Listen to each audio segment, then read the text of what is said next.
শেখ মেহেদী যে টি-20-র পারফেক্ট একজন প্লেয়ার তা আবারও প্রমাণ করলেন ওয়েস্ট ইন্ডিজের বিপক্ষে। ব্যাটে বলে সমানে পারফর্ম করে দলকে জেতালেন তিনি। ব্যাটিংয়ে যাই হোক, বোলিংয়ে আজ তিনি যেটা করে দেখিয়েছেন তা ছিল রীতিমতো অবিশ্বাস্য। শেখ মেহেদী একাই কুপকাত করে দিয়েছেন ওয়েস্ট ইন্ডিজ ব্যাটারদের।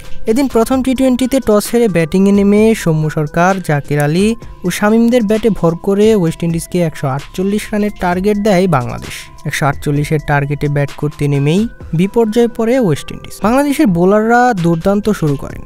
মাত্র 2 রানেই ওয়েস্ট ইন্ডিজ হারিয়ে ফেলে 2 উইকেট। তাসকিন আহমেদ, হাসান মাহমুদ, রিশাদ হোসেন এবং শেখ মেহেদী সবাই আগুন বোলিং করতে থাকেন। এর মধ্যে শেখ মেহেদী ছিলেন অনন্য। তৃতীয় ওভারে বোলিংয়ে এসে দ্বিতীয় বলেই উইকেট তুলে নেন তিনি। ওই ওভারে মাত্র 1 রান দিয়েই তুলে নেন 1 উইকেট। এরপর পঞ্চম ওভারে বোলিংয়ে এসে তুলে নেন 1 উইকেট। সপ্তম ওভারে আবারও বোলিংয়ে আসেন শেখ মেহেদী। এবার তিনি মাত্র 1 রানেই তুলে নেন দুইটি গুরুত্বপূর্ণ উইকেট। শেষ ওভারে কোনো রান না দিলেও বেশ ইকোনমিক্যাল বোলিং করেছেন শেখ মেহেদী, যা ছিল চোখে পড়ার মতো। এদিন 4 ওভার বোলিং করে 13 রান দিয়ে মেহেদী তুলে নিয়েছেন 4 উইকেট।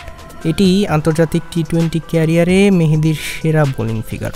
তার ঘূর্ণি এবং শেষ ওভারে হাসান মাহমুদের বুদ্ধিদীপ্ত বোলিংয়ে ম্যাচটি 7 রানের জয় পায় বাংলাদেশ। শেখ মেহেদীর ব্যাটে বলে এমন অবাক করা পারফরমেন্স আপনার কাছে কেমন লেগেছে জানিয়ে দিন ভিডিওর কমেন্ট বক্সে।